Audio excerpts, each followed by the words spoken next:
नमस्कार दोस्तों, मैं हूँ कोनिका और मैं आपका स्वागत करती हूँ मेरा yoga channel yoga with Konika में। आज साल का पहला दिन है। मैं भगवान शिव जी से मैं प्रार्थना करती हूँ आपका जिंदगी स्वस्थ रहे, निरोगी रहे, आप हमेशा खुश रहे, नए साल आपको बहुत सारे सुख शांति प्रदान करे और सबसे बड़ी बात हम लोग योगा करें, योगा से स्वस्थ रहें। आज मैं एक ऐसा आसन बताने वाली हूँ जो आप करेंगे तो आप बुढ़ापे में कभी भी आपको झुकने नहीं देगा, आपके शरीर को वज्र की तरह कठिन बनाएगा और जितना भी वायु का किसी का मतलब जो गैसेस होता है, गैस का प्रॉब्लम है, जिनका पाइल्स का प्रॉब्लम है, बवासीर है, ये सब बहुत सारे फायदे यार एकदम इजी है। तो हम लोग को ये करना है और कैसे करने हैं मैं बाद में बताऊंगी। सबसे पहले मैं ये बताना चाहूंगी कि यह आसन करने से हमें क्या क्या फायदा मिल सकता है। तो सबसे पहले तो आप वज्रासन में बैठेंगे। वज्रासन में दिखाने वाली वज्रासन में बैठने के लिए आपको पैर मोड़ के बैठना पड़ता है।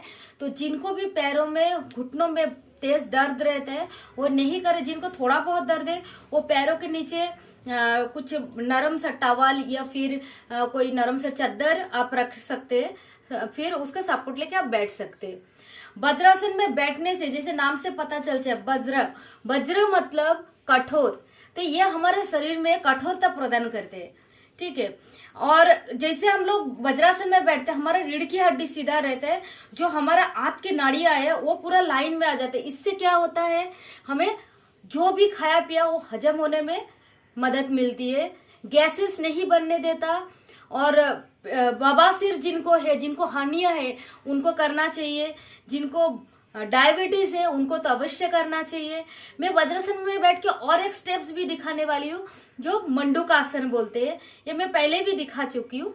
तो मंडूकासन तो करना चाहिए क्योंकि वो जिनको डायबिटीज है पूरा ये मुट्ठी बंद करके नाभि के दोनों साइड में रखने से पाचन तंत्र में पाचन होने में डायबिटीज क्यों होता है, क्योंकि हम लोग जो खाते हैं वो पचा नहीं पाते तो वो शुगर में कन्वर्ट हो जाता है। जब हम लोग पाचन तंत्र में इसे दबाव डालते हैं ना तब वो डाइजेस्ट अच्छे से होने लगता है, फिर वो शुगर नहीं बन पाता, उससे हम लोग न्यूट्रिशन खींच लेते हैं, ठीक है। लेकिन एक बात याद रखें, जिनको भी घुटनों में दर्द है वो वज्रासन में नहीं बैठे। गर्भवती महिलाएं जो प्रेग्नेंट है वो वज्रासन में बैठ सकते हैं पर बहुत देर नहीं बैठे, और उनको मंडूकासन बिल्कुल नहीं करना है। तो दोस्तों अभी मैं सिखाती हूँ। ये जो बैठे हैं ना इसी को वज्रासन बोलते हैं। इसी में आप मतलब 15-20 मिनट आप आराम से बैठ सकते हैं।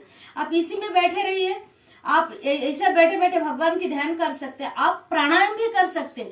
जिनको अभ्यास है, जिनको अभ्यास नहीं है मतलब पहली बार कर रहे वो ज्यादा देर नहीं बैठ पाएंगे, ठीक है। तभी आपको पैर में दुखने लगा। आपको पहले तो ज्यादा देर बैठना भी नहीं है, थोड़ी देर बैठे फिर इस तरह से ऐसे बाजू में आ जाए, पैर को आगे लेके पैर को थोड़ा सा रिलैक्स कर लेंगे, ऐसा करके पैर ऐसे ऐसा करेंगे या फिर ऐसे ऐसा दोनों साइड में करेंगे, फिर रिलैक्स हो जाएगा। फिर वापस कोशिश कीजिए इस तरह से ये लेके ये इस तरह से ऐसा बैठ जाइए, ठीक है। ऐसा कोशिश करते करते आप इसका टाइमिंग बढ़ाने की कोशिश कीजिए। जैसे कि पहले आप 1 मिनट भी बैठने में आपको तकलीफ होगी, फिर धीरे धीरे आप कम से कम 10-15 मिनट इसमें बैठने का प्रयत्न करें। और फिर ये ऐसे ही आसन में बैठ के आपको क्या करना, मंडूकासन कैसे करना है, इस तरह से अंगूठा अंदर मैं पहले भी दिखा चुकी हूँ, इस तरह से मुट्ठी बंद करना है और नाभि के दोनों साइड में से प्लेस करना है। फिर सांस भरना है और छोड़ते हुए इस तरह से सामने झुकेंगे और फिर सांस छोड़ दीजिए। इसका आप 3 राउंड कीजिए। आप अगर गिनती कर रहे हैं तो पहले तो आप 20 का गिनती कीजिए, फिर उसके बाद धीरे धीरे 10-10 करके बढ़ाते जाइए। इससे बहुत सारा फायदा होता है। मैंने अभी अभी आपको बताया, प्रैक्टिस करना है। आप ये प्रैक्टिस करने से ही अपना शरीर में जो परिवर्तन है वो आता जाएगा। पेट हमारा शरीर का सबसे मेन हिस्सा है, जबकि हम समझते हैं दिमाग तो है ही, लेकिन जब हमारा डाइजेस्ट अच्छी तरह से होता है, जब हमारा पेट अच्छा रहता है तो उसका रिफ्लेक्शन पूरा शरीर में, पूरा चेहरे पे दिखता है। तो नए साल में नए एक योगा के साथ आप दिन का शुरुआत कीजिए। आपको प्राणायाम जरूर करना है। मैं बार बार बोलती हूँ, कुछ भी आप शारीरिक एक्सरसाइज कर लीजिए लेकिन प्राणायाम को कभी मत छोड़िए। कपाल भाती कीजिए, अनुलोम विलोम कीजिए। आज के लिए इतना ही। आपको मेरा योगा कैसा लगता है, मेरा जानकारी आपको कुछ काम आ रहा है क्या?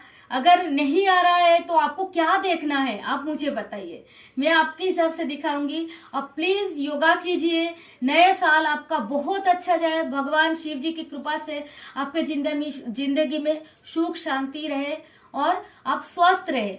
आपको नए साल की शुभकामनाएं देते हुए आज के वीडियो में यही खत्म करती हूँ। नमस्कार, ओम नमः शिवाय।